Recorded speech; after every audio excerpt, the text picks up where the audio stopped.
Middle east में एक नई जंग शुरू हो गई है। इजराइल ने कतर पर हमला कर दिया है और इसमें फंस ट्रंप गए हैं। मैं आपको बताती हूं कैसे। भाई, ट्रंप ने कहा कि हमने कतर को बता दिया था कि इजराइल हमला करने वाला है, लेकिन कतर ने इनकार कर दिया और बोला कि ट्रंप झूठ बोल रहे हैं। तो कैसे अब इजराइल और कतर की नई जंग शुरू हो गई है। अब क्या सच में इजराइल तबाह हो जाएगा, क्योंकि सारे मुस्लिम देश एक हो गए हैं। इस पे आगे क्या होगा, आज के शो में आपको यही जानना है। नमस्ते, मेरा नाम रिमझिम जेठानी है। आप हमारा शो सरहद के पार का एपिसोड नंबर 35 देख रहे हैं। और सबसे पहले देखिए ये तस्वीर। सोचिए, कतर वो देश है जो हमेशा आपने नाम सुना होगा कि जब भी कोई मीडिएशन होता है, नेगोशिएशन होता है दो मुल्कों के बीच में, कतर हमेशा पीस के लिए, शांति के लिए खड़ा रहता है। और आज उसी कतर पर हमला हो गया। मैं आपको क्लियर कर देना चाहती हूं कि भाई, कतर मुल्क पर हमला नहीं हुआ है, लेकिन कतर में जो हमास का ऑफिस है उस पर हमला हुआ है। हमास ने अपना हेडक्वार्टर कतर में बना रखा है। अगर आपको नहीं पता कि कतर मैप पे कहां लोकेटेड है, तो मैं आपको बता देती हूं। ये पूरा मध्य पूर्व का इलाका है, इस तरफ हमारा इंडिया है। अब आप ये देखते हैं तो ये आपको सऊदी अरब दिखेगा, और यहां पर ये जो छोटा सा दिख रहा है ये कतर है, और इधर आप देखेंगे ये इजराइल है। तो इजराइल ने यहां से फाइटर जेट उड़ाए और यहां पर कतर पर आकर हमला किया। टेक्निकली आप देख लीजिए कि कैसे कतर एक छोटा देश है इजराइल के मुकाबले, लेकिन कतर के पास, ये देख रहे हैं, इसकी लोकेशन देख रहे हैं, यूएई, कतर, कुवैत, तो इसके पास एनर्जी का भंडार है। कतर के डिप्लोमेटिक रिलेशन इजराइल से बेहद अच्छे हैं, और आप भी जान रहे हैं कि कतर एक मुस्लिम मुल्क है। तो कतर के कहीं ना कहीं समर्थन में, चाहे सऊदी अरब हो, चाहे ईरान हो, चाहे आपको जितने भी दिख रहे हैं मुस्लिम मुल्क, वो सब आ गए हैं। और अब इजराइल पर गाज गिरने वाली है, क्योंकि इजराइल को वैसे भी, चाहे वो गाजा से रिलेटेड हो, लेबनान से रिलेटेड हो, सीरिया से रिलेटेड हो, इजराइल क्रॉस फायर में है ही। लेकिन अब मैं आपको बता दूं, ट्रंप ने भी नेतन्याहू का साथ छोड़ दिया है। ट्रंप भी कह रहे हैं कि नेतन्याहू ने गलत किया है कतर पर हमला करके। इजराइल का 9 सितंबर को कतर की राजधानी में हमला होता है। दोहा में हमास नेताओं पर हवाई हमला करता है कतर में, और यह बताया जा रहा है कि इजराइल ने ऐसे हथियार इस्तेमाल किए जो कि रडार से बचने वाले थे।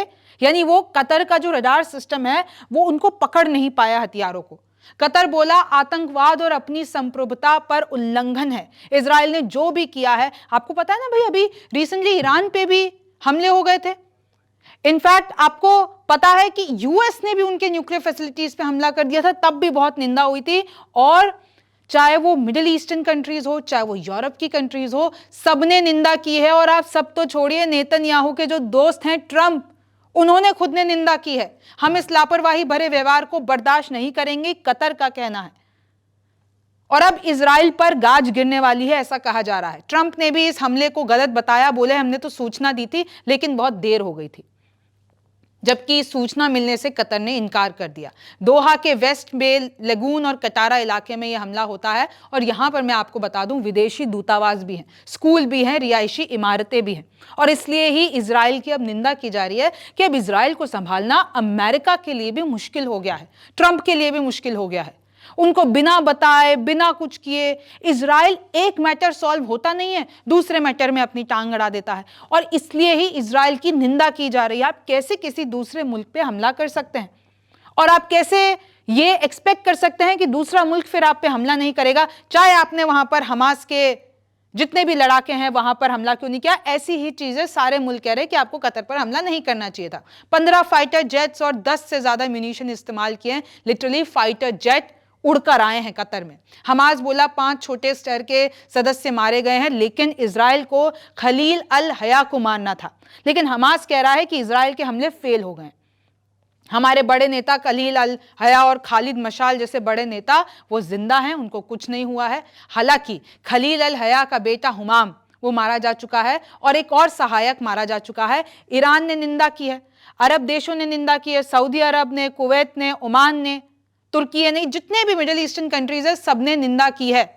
इनफैक्ट यूके, यूनाइटेड किंगडम के प्राइम मिनिस्टर कीर स्टारमर ने भी निंदा की है। खाड़ी देशों में अमेरिकी दबदबे को हिलाया। अब देखिए, अमेरिका पे कैसे भरोसा किया जाए।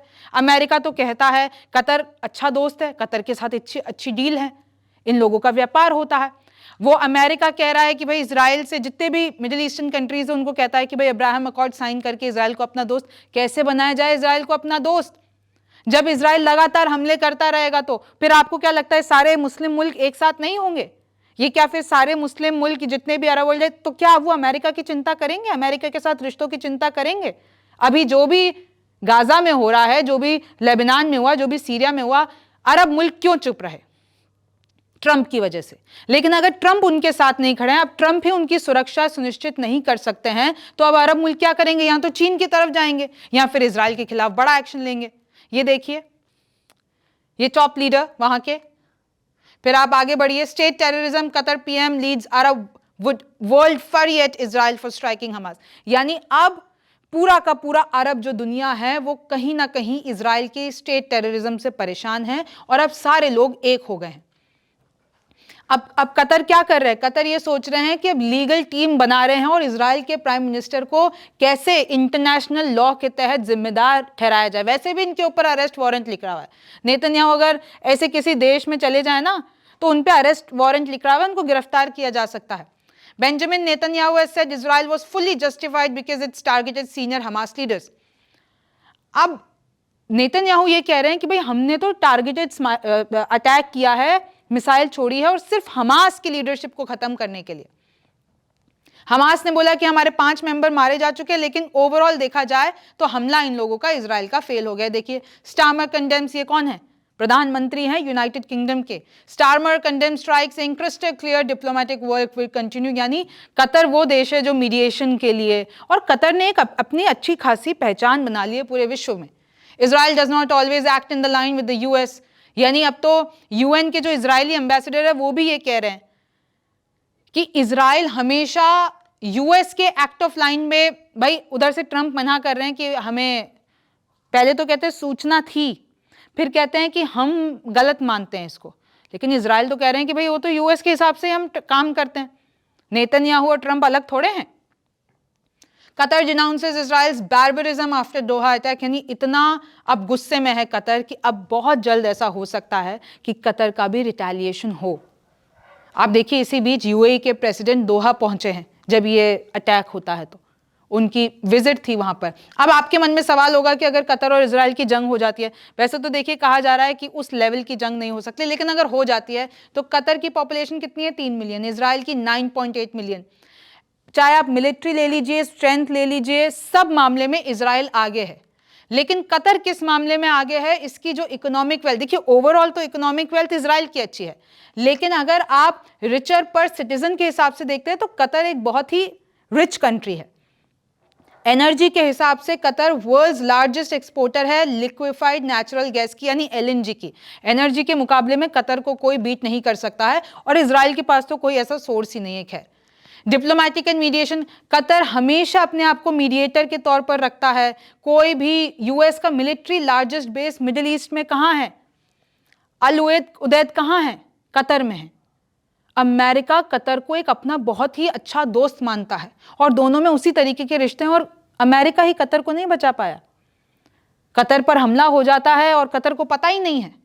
तो इसी तरीके से देखिए कैसे मीडिया इन्फ्लुएंस भी, आप सोचिए कि एक अल जजीरा करके मीडिया ऑर्गेनाइजेशन है, कई बार मैंने भी आपको वहां से खबरें बताई है, वो भी दोहा से ही रिपोर्ट करते। तो एक सॉफ्ट पावर कतर के पास है।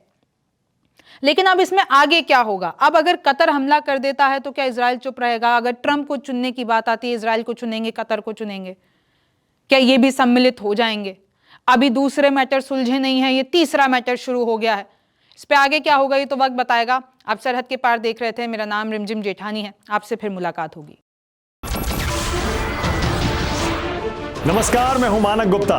अगर आपको हमारा ये वीडियो पसंद आया हो तो इसे लाइक और शेयर जरूर करें, और हाँ, हमें सब्सक्राइब और फॉलो करना ना भूलें ताकि आप देश और दुनिया की कोई खबर मिस ना करें।